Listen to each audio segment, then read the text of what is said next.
What is up? What is going on? Dave at SVA Baseball Card Collectors.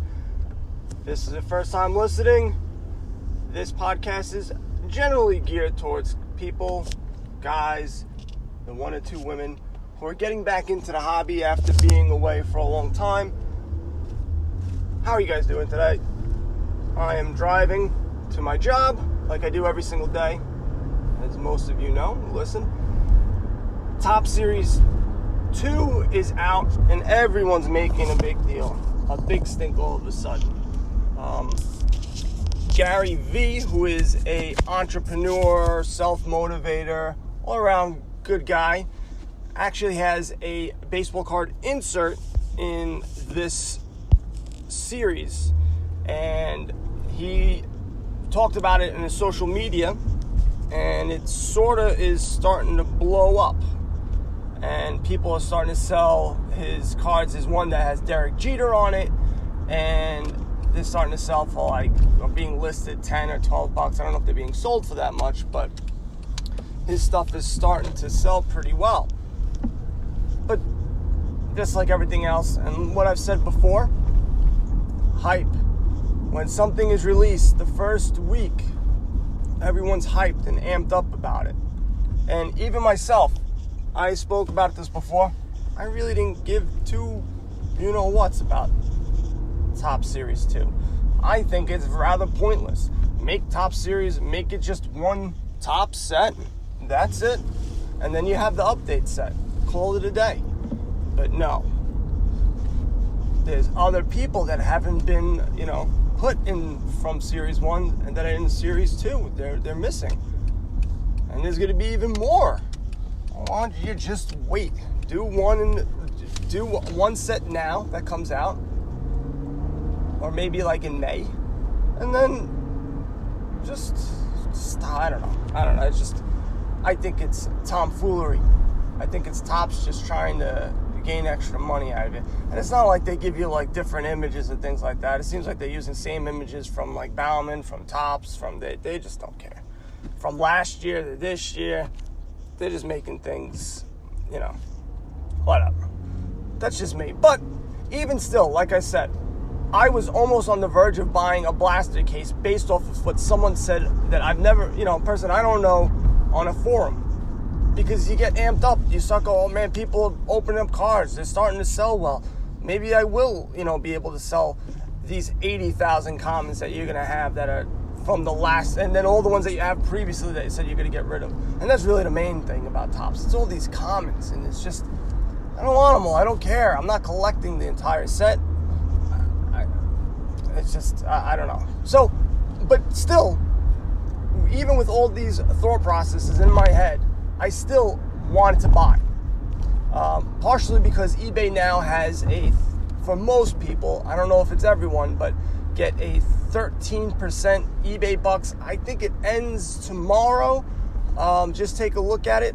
But what eBay bucks is, it's not like you're getting money back. So it's not like you spend $100, you get $13 back. They're saying that you will have $13 that you can spend someplace else. It's like Kohl's and that stupid cash, that Kohl's cash that just keeps you coming in, and getting them to buy. As soon as you buy stuff at Kohl's cash, they're like, here's more Kohl's cash, and they get you to come back, and then you spend more money. That's basically what it is. They want you to come back and spend more money. So it's not directly proportional, you're not proportional, directly getting the money back, but you will be able to spend that money within a certain period of time because, and I've lost out on eBay bucks all the time. You accrue whatever you buy on eBay, you accrue, and then from there, you, at the end of, I guess, a couple of months, 2 or 3 months, you have 1 month to use your eBay cash. And if you don't use it, you lose it.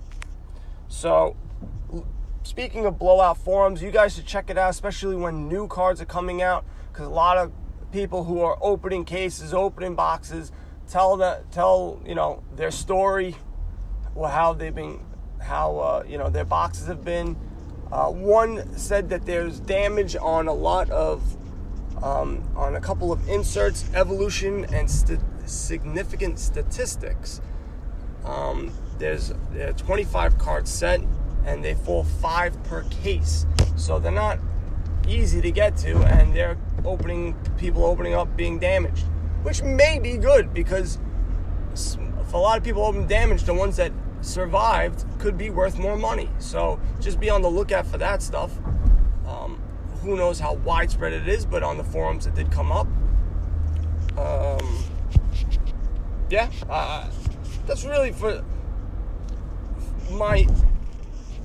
what I really want to convey is stick with your initial gut feeling.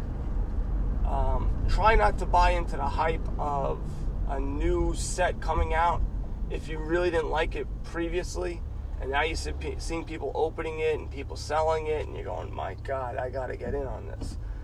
Sleep on it, wait a day or two, and then make a decision.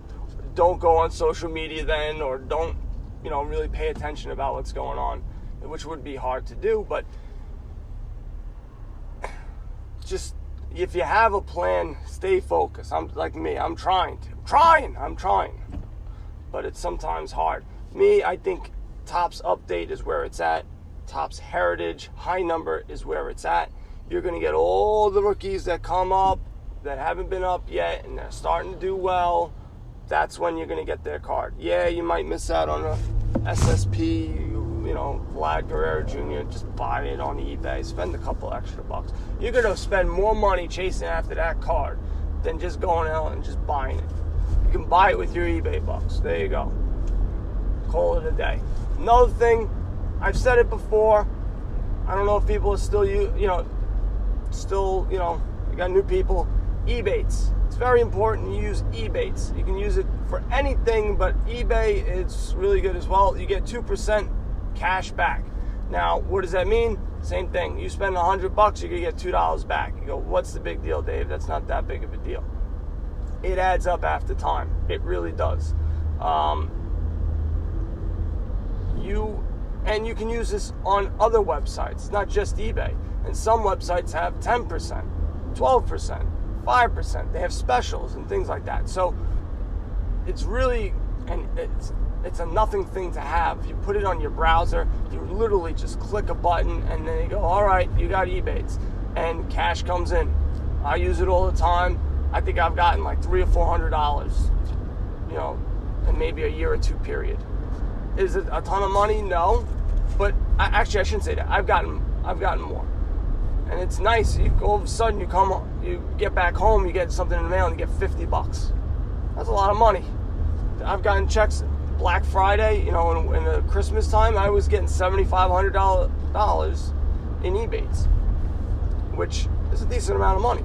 So definitely do that. I should have a link that you guys, that I get some money back. I think you get like $10 if you sign someone. So I should start.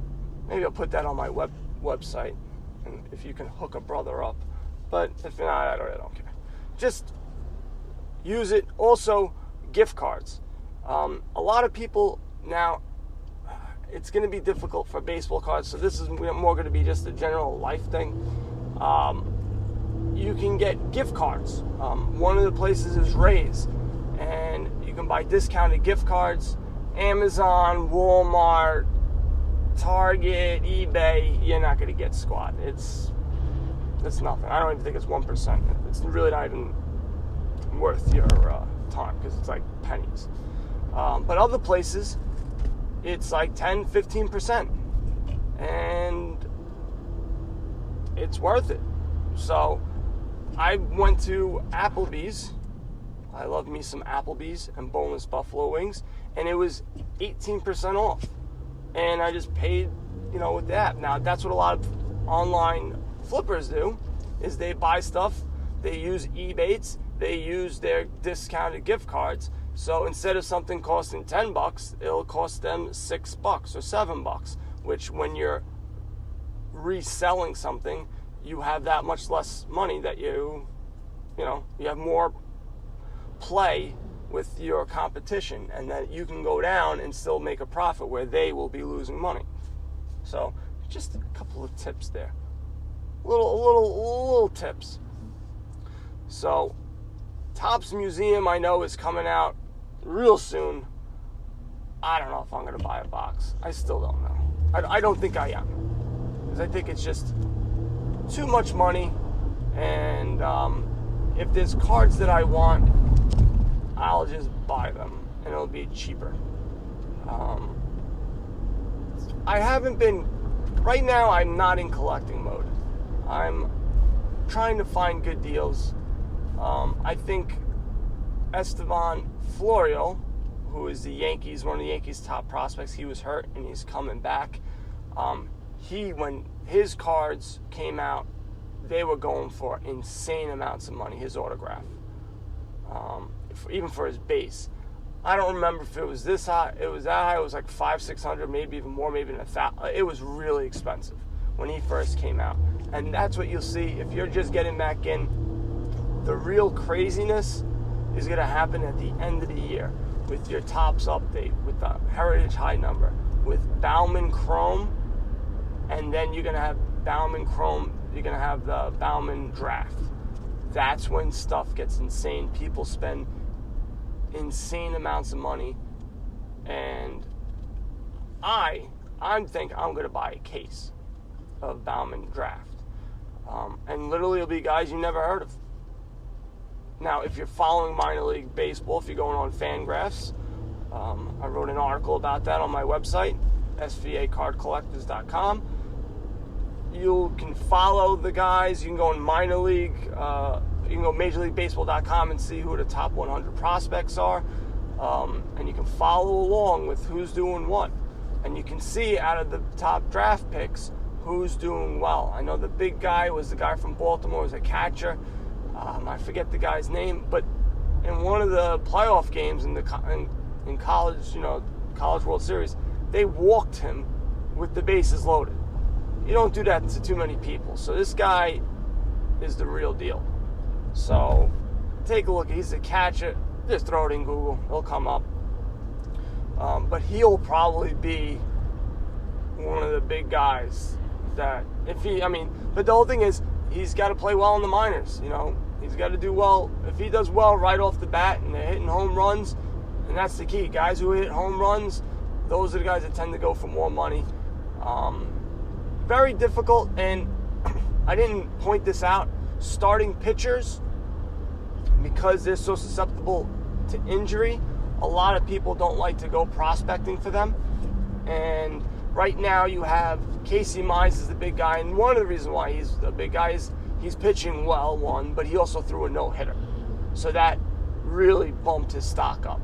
A guy I was into, Matthew Liberatore from the Tampa Bay Rays, he's pitching really well, and I went in on him. His cards are still pretty cheap. I know right now he was like 4-0 with like under 2 ERA or right there. So there are guys there, and his cards can be had, and that's because you just don't know. You don't know when Tommy John's going to creep in. You don't know when just a lot of stuff is going to creep in that can derail them. So, that's with any guy, but it seems like with pitchers, they get hurt a lot more. It seems more of like it's bound to happen. Whereas the other guys, it doesn't happen as much. My beloved Yankees split with the Mets. I can't believe that. I can't believe they even let up. That guy, James Paxton, I don't know about him. He's got good stuff, but it seems like he's every other day. You never get on a really good long stretch of just pitching well.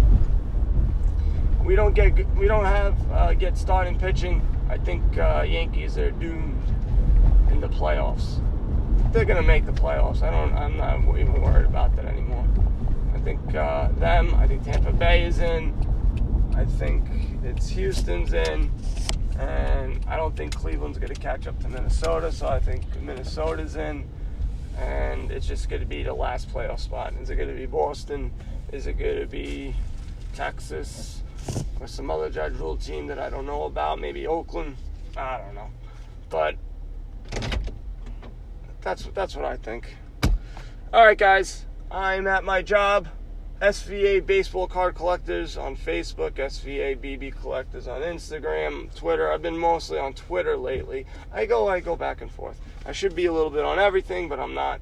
And SVAcardcollectors.com, that's my website. You know what to do. Buy some cards to go broke, people. Later.